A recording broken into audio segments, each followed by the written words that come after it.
Hair care isn't one size fits all, especially when working with a client who's profoundly deaf and wears a cochlear implant. So how do we adapt? Let me show you. Today we're taking a look back at a special moment when I worked with the amazing Raffie Julien to refresh her beautiful curls. But this wasn't just any hair appointment. Since Raffie wears a cochlear implant, we had to adjust our techniques and the way we communicated to make sure she was comfortable every step of the way. This is how we make hair care more inclusive. Let's get into it. Wow, I can't believe this was almost a year ago. This is a little throwback to when I worked with the incredible Raffie Julien back in 2024 at the Home Theatre. Raffie is a phenomenal performer and she's also profoundly deaf. She uses a cochlear implant on her right side, which means that when we do her hair, we have to be extra mindful, both in technique and communication. I actually went to see her perform that day with some friends and we had the best time. We took pictures backstage, soaked in the energy of the theatre and just had so much fun. Raffie is such a lovely person and it was a joy to work with her again. Since then, she's actually cut her hair. If you want to see that transformation, we also have a video on it, so make sure to check that out. The first step in any hair care routine, especially for curly hair, is detangling. And with Raffie's thick, beautiful curls, we had to make sure we approach this step with care. Detangling properly prevents breakage and makes styling so much easier.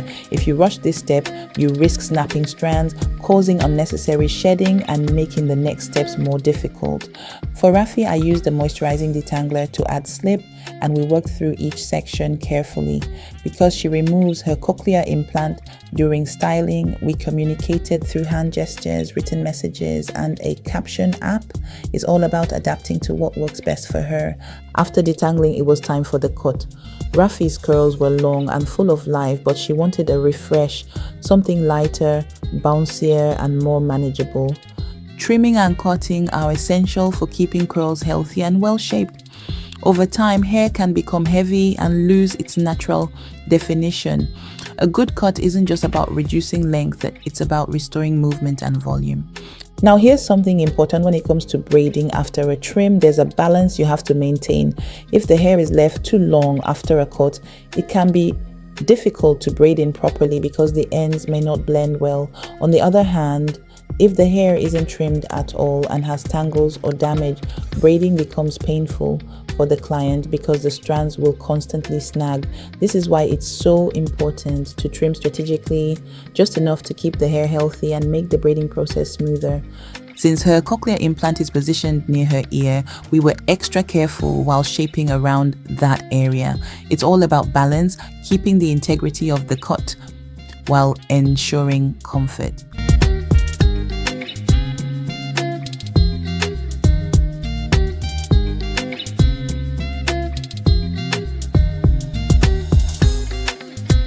Next, we moved on to the blow dry. Now, I know what you're thinking, heat on curly hair, but when done correctly, blow drying can actually help with manageability without causing damage. The key is using the right technique. Always apply a heat protectant. Use medium heat instead of high heat. Work in sections to control exposure and avoid over drying.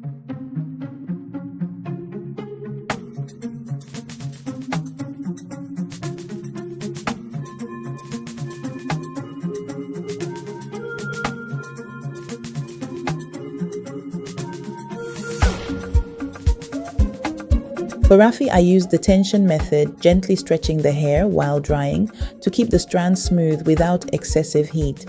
Since she wears a cochlear implant, we also had to be mindful of airflow direction, avoiding direct heat near the sensitive area.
Finally, we moved on to braiding.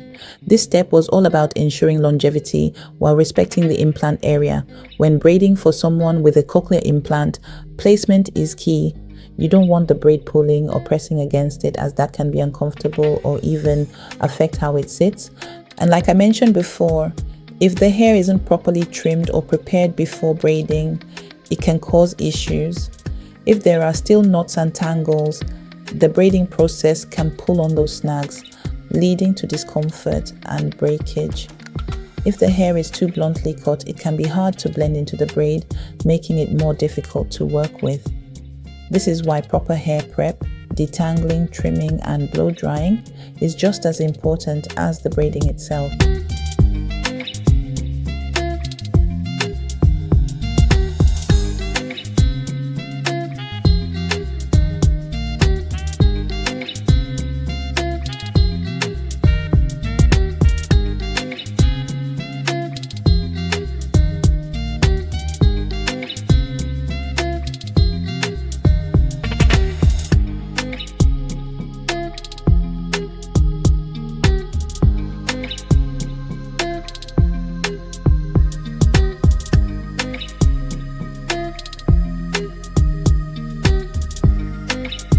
To braid safely around the cochlear implant, leave space around the implant. Don't braid too close. Be mindful of tension, avoid overly tight braiding patterns. Communicate, always check in to make sure the client feels comfortable.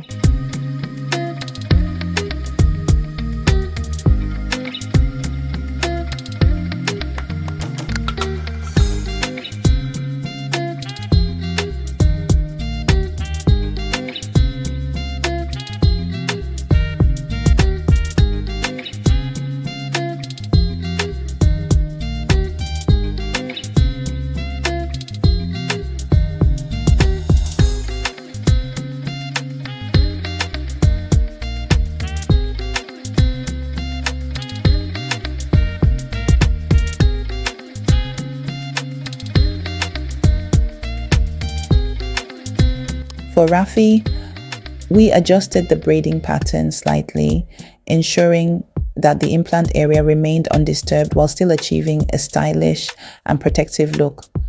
Working with Raffie was a beautiful reminder that hair care is deeply personal. No two routines are the same, and it's our job as professionals to adapt and ensure every client feels seen, heard, and valued.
Accessibility in hair care is more than just technique.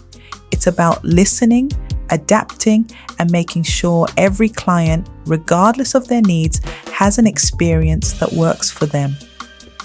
I'm so grateful to Raffie for sharing this journey with us, and I hope this video helps raise awareness about making hair care more inclusive for everyone. If you found this video insightful, don't forget to like, comment, and subscribe. Want to learn more about customized hair care for all textures and needs? Join the Curl Empowerment online campus. Watch Raffie's haircutting transformation here. Have you ever had to adapt hair care techniques for yourself or someone else? Let's chat in the comments.